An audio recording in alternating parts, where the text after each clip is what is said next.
Hi guys, Joe here, Sports Officer, and today I'm going to be going through my scrutiny questions. So the first question that we had was, what measures have you taken in your handover to ensure that the next officer will be successful in hosting the sports fair in Charles Wilson, as discussed in your one-to-one with V? So currently there's still some thought around whether a sports fair on its own is viable. This year, like some of the past years, we had it in Oadby, and we didn't have the footfall that we actually wanted. So the argument is that we should probably move it onto campus where more students can come. However, there are multiple problems with this. So we also have the SU Freshers Fair, which already has its own kind of sports and societies fair inside that actually gets really good engagement and really good footfall on the both days.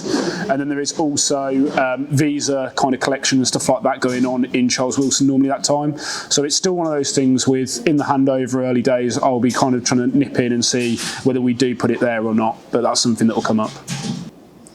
Question numero zwei. Are there any plans to increase promotion and engagement regarding Jack and Joe Give It A Go episodes? So at the moment, sadly, no. Jack Melia, the individual that does the videos with me, has sadly moved on. He hasn't died, he's just gone to DMU, which is probably just as bad. So at the moment, there's no kind of plans for any more of the stuff. There will be some odd episodes I might do on my own or with somebody else where we look at the kind of stuff behind sport and whatnot. Question 3. Although changing the banning and exclusion process at the O2 sounds good, what have you specifically changed about the process since starting this project? It already sounds like a system was in place before you took over, so it is unclear what you specifically have changed about it. Very good question. So originally there was a process set up. However, my kind of thoughts is that it wasn't really adhered to as strongly as it could have been.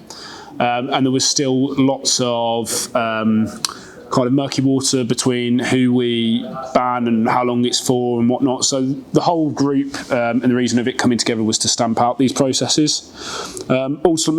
Ultimately, my kind of being there was to reflect the student voice and also help make decisions on the next steps, which were accommodating for students and also took into account the student safety.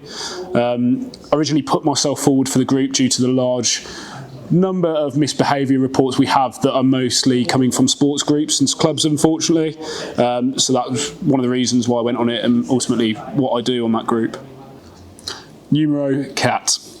Following the proposal regarding gym capacity passing last semester, why have the discussions on the topic only started recently and after the success of the gym subscriptions, which could aggravate the issues with capacity? So I'm not too sure about this question because discussions regarding the gym capacity has been a main topic of conversation for the gyms more over about 5 years now.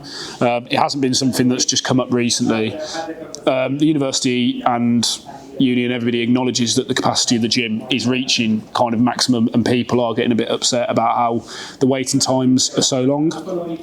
However, this is more of kind of a budget issue.